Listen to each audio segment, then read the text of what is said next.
Haq Sultana, and the my part of that presentation is conclusion. In the brief conclusion, strategic decision in 1984 to exit memory was sense-making after the fact. Intel internal selection environment, for example, the production rule that favored microprocessor was more adaptively robust than top-down strategy.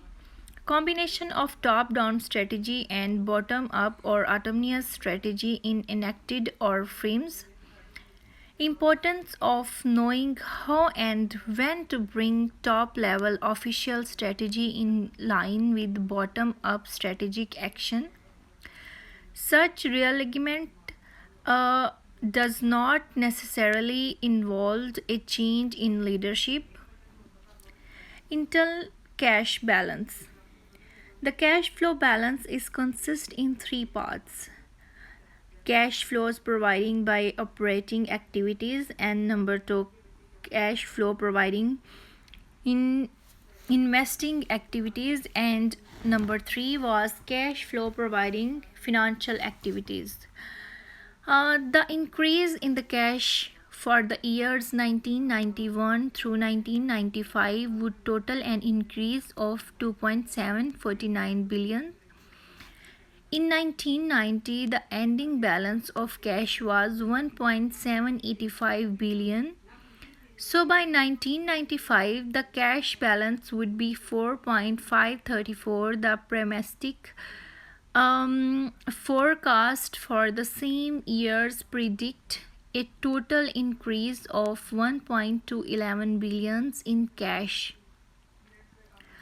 which would make a 1995 earned cash position of 2.996 billion. The average of these two extremes project an ending cash position of 3.765 billions, or I think 1.980 billions above the 1990 cash balance. Intel's cash balance, the cash flow to debit ratio is the ratio of a company's cash flow from operations to its total debit. So despite the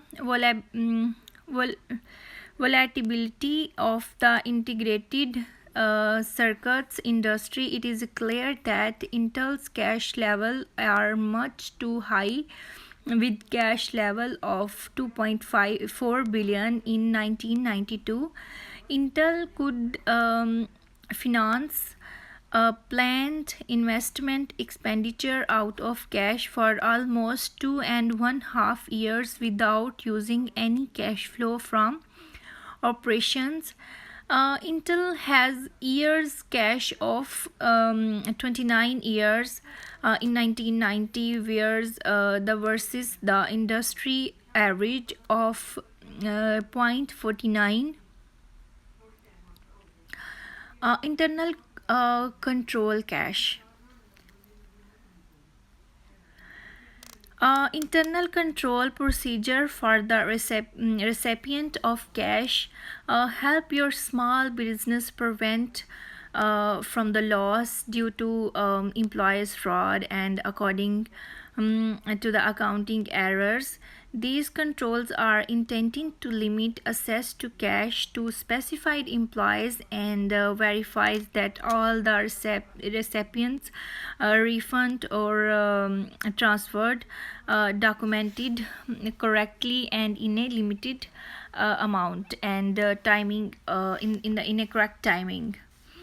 So the total current assets in 2019 is 31.239 and 2018 in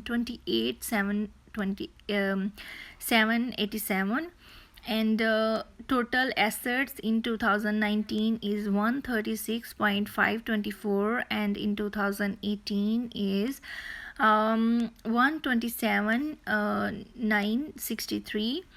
Total current liabilities is 22,310 to in 2018 is 16,626.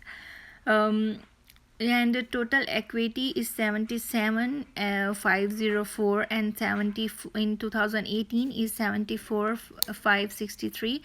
Liabilities and shareholders equity is in 2019 is 136,524, and 2018 is 127,963. Thank you for the listening.